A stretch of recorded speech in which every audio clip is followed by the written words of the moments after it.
All right. So I first want to say, hey, Ruth. So I was invited by Ruth to do her Ruthless Fragrance Tag this month. And I want to say thank you, Ruth. I know we tried to connect before and it didn't happen, but this month I am in it to win it. So thank you so much, Ruth, as always, for inviting me to your tag. So anyway, y'all, we're about to talk about some Ruthless fragrances. These fragrances are challenging. They ask a lot of you, and not everybody's gonna like you in them, but you guys to have the cojones to wear these fragrances because they are not for everybody. These are ruthless. All right, so let's go ahead and get into this tag. See you in a minute.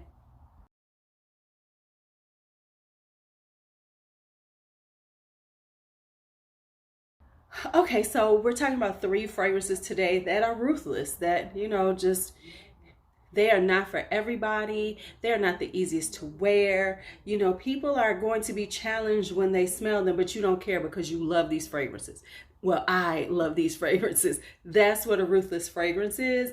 So let me give you 3 that I have today. So this first one is by Amouage. This is Interlude.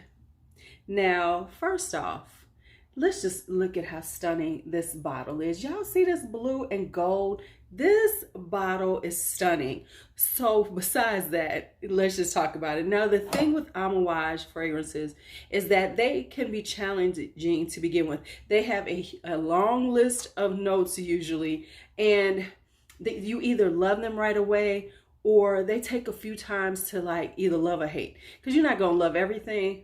But this one right here is Interlude.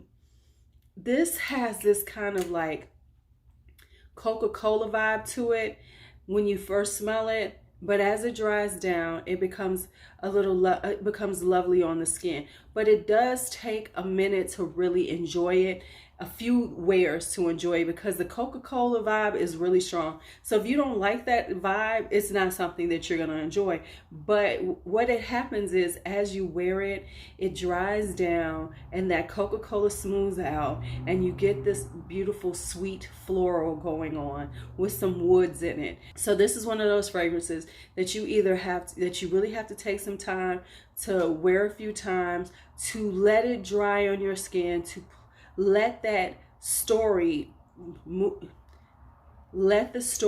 build on your skin from the beginning to the end, and understand that this isn't something that if you gave it to somebody to smell, they're gonna be like, oh my God, I love this. This is not one of those easy people pleasers. Everybody's gonna love it. No, this takes confidence to wear a fragrance like Amouage Interlude.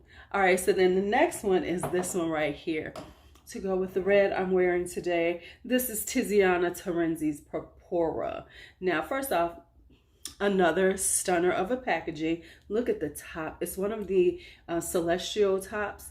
So look at that top on there. It's just, and then, okay, let me just get to it about it. This is a unique and spicy rose. This one is very edgy. It's very, it's not your usual rose. It's got this edginess to it. It has a distinctive spiciness to it, incensiness. It's got an incense vibe. So this is the rose for when you're not trying to be girly girl, but you really want to wear a rose that's in your face, that says, I am a boss. This is like one of those just very confident, very sexy, but in a very it is a very sexy fragrance, but in a non-traditional, seductive kind of way. It doesn't there's no sweetness to it. There's no traditional vibes to it. But when you wear it, it is very seductive on the skin. So that is Tiziana Terenzi's Purpura. Now, the last one I'm going to talk about tonight, I've talked about this one a lot, but we're going to talk about it again because it's one of my favorites for this kind of thing. This is Amaroo's Oud After Dark. Now, this has this plum peach note in the beginning. So it has this fruitiness, and the fruitiness is very, very deep and rich, like like the plum and peach were stewed in spices. So it's a very stewed, spicy fruit vibe to it. And then as it dries down, you get this oud, and you get this the florals in it, the rose in it, and it becomes this really beautiful fragrance on. So the challenge with this one is the beginning.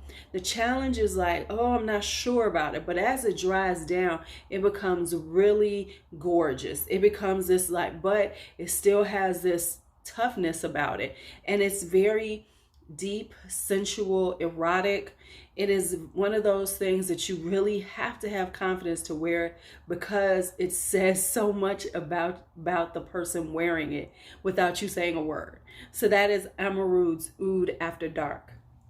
All right, so this is a quick video. I swear I'm just getting them in and out. So those are my 3 Ruthless fragrances for this month of March. If you please make sure you go hang out and watch Ruth's video. If you don't know Ruth, I'm sure many of you do, go ahead and check her out. And if you have Ruthless fragrances, let me know in the comments. Tell me about them. Y'all know I love to hear about things like that. And as always, give it a like, give it a thumbs down, whatever you choose. And don't forget to hit the subscribe if you are enjoying my channel and want to vibe in the crazy LuuLuu world. All right, that's it for today. Thanks again, Ruth. The Ruthless tag is over. I'm out of here.